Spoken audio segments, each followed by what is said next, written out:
Hello, doing another little recording, this time outside again with my proper recorder.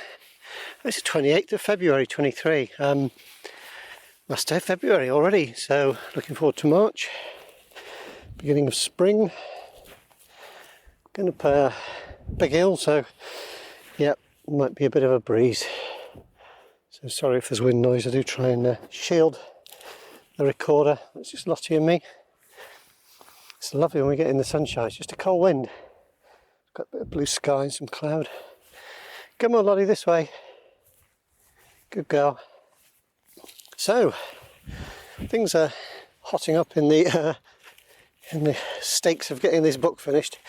It's quite an exciting phase of it, because on the one hand we've got the sort of shocking realisation that as I get towards the end, I really am going to have a good way of tying it all together. And particularly, what sort of is getting me excited at the moment is thinking about all the clues and how they're going to come together, because you've got to have the thing actually solved. And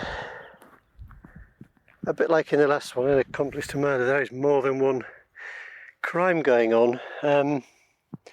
In this one, in fact, it's kind of several in a funny sort of way, because it really is quite a complicated one. I don't know why I have to make things complicated. It's just the way I am. It's just the way my brain goes.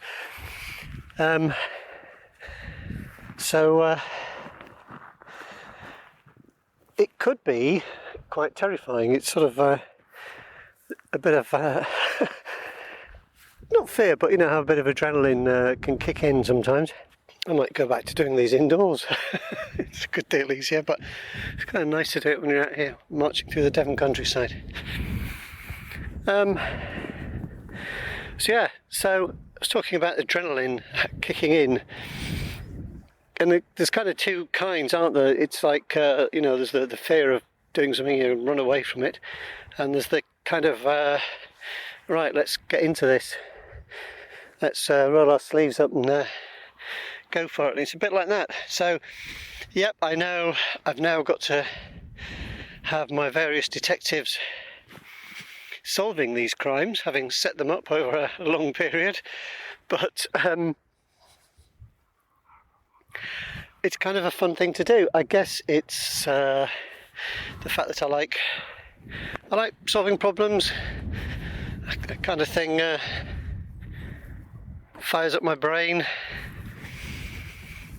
Always sort of been into that kind of thing, and it's several problems to solve all at once, and it's just knowing that it is a step-by-step thing. So one of the kind of joys of the mystery genre is that kind of step-by-step, piece it together approach, which is a journey that the reader goes on, and as a writer, I can tell you it's kind of fun going on that journey as well. You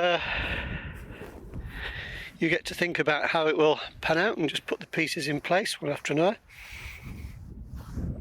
A bit as you might throw ingredients into the pot when you're cooking and think about how they're going to taste. It's thinking, that the readers are going to love this, or they're going to think such and such. I find that quite rewarding. I quite like the idea of readers being alternately sort of excited, mystified, frustrated, all those little steps. Not too frustrated, I hope, but as in, goodness me, what next? What's going to happen next? what will unfold? And I quite like to think of you all out there doing that. And it kind of gives me a kick as well. I think that's one of the things that I object to with trying to plan things out too much. Some people do that and it's absolutely fine, but it doesn't work very well for me. I did hear somebody talking recently on a podcast. I listened to a few writing podcasts, and it was all about, are you intuitive? Are you an intuitive kind of writer? And it really sounded like me when I heard this person speak on the subject. I thought, well, actually, I guess that's a good way of describing me and my sort of personality, the way my mind works, is that I have a sense of when things work and when they don't work, but I don't necessarily know how I get there. I guess I soak up a lot of stuff. I've always read a lot and quite widely. And when I'm reading, I do tend to be a little bit analytical, and always have been a bit about, that was good, why was that good, you know?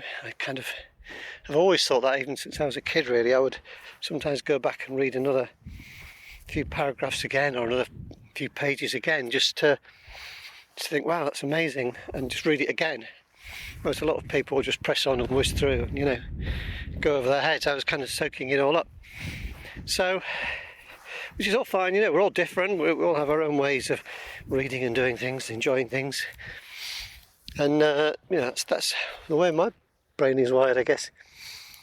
And plus there's a lot I've learned over the years as well. I've done quite a lot of books of different kinds, and it's all a learning experience. I'm a big believer in learning things as we go through life. I think learning new things is always great. And yeah, I hope some of that comes across in the books. I really love it when people say things are well written, you know. It's kind of a lovely bit of praise, or when people say they've enjoyed it, or, you know, they've devoured all the books and things like that. I really like seeing those comments on Facebook or in book reviews. It's really nice. So hopefully things are paying off.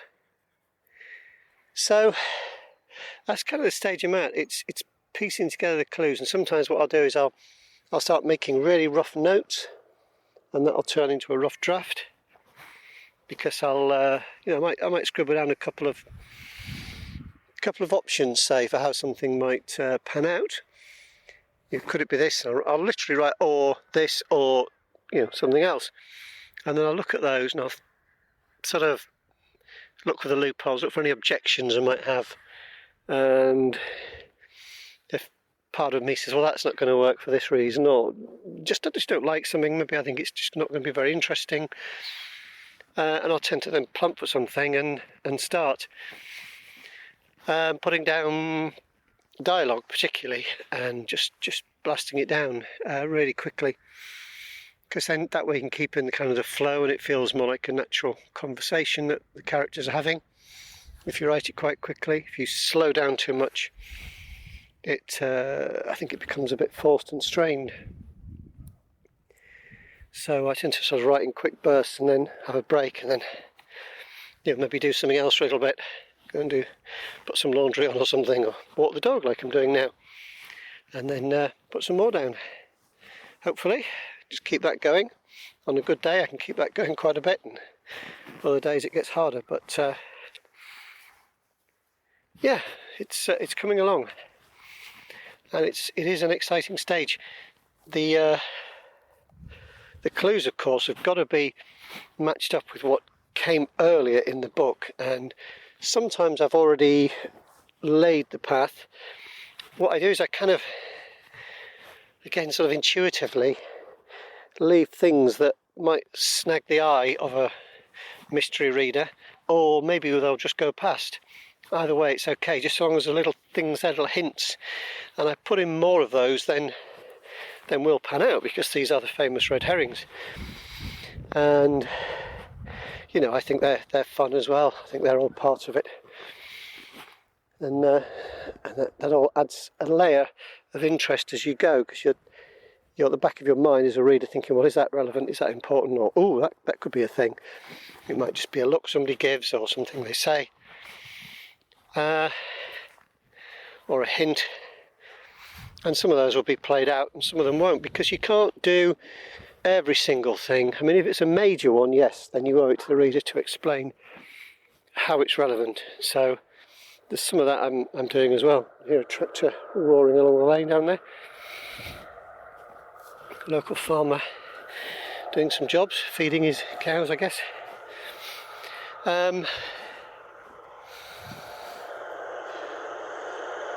Quite noisy.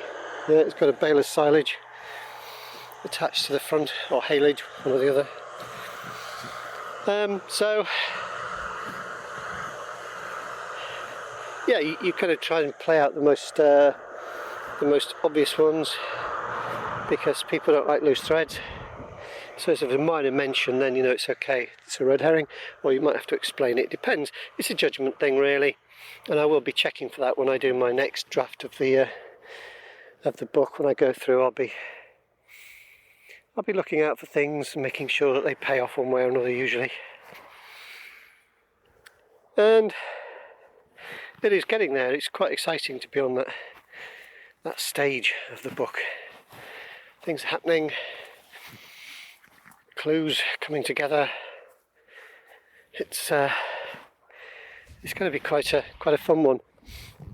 They do build up quite slowly, the Devonshire Mysteries, and I sort of want to keep them that way. I quite like the way the characters are explored a bit beforehand, so that you're starting to wonder what's going to happen, and then something happens, and then you kind of have got lots of information to go on as a reader. You've got background information on the characters. So, all good fun. And I'm looking forward to getting going with it. Oh, Lottie's just stopped by the leaves of a purple spotted orchid, which is nice to see. Not terribly rare, I don't think, but you don't see hundreds of them. You certainly get them around this part of the world. Just the leaves at the moment with their blotches on them. I'll take a photo when the flowers come out. There'll be a few in this field, I think. Anyway, okay, I was going to say a big thank you to the people who sent me a mug of tea via coffee.com. It's really appreciated. All those little cups of tea all add up, and it does help me out with stuff that I need for the writing. You know, it might be paying for a promotion of some software or something like that, or hosting for this podcast or website, and all those little things, these little expenses add up as well, so that the contributions really help. Thank you very much. And I will talk to you again soon. Until then, look after yourselves and take care. Bye.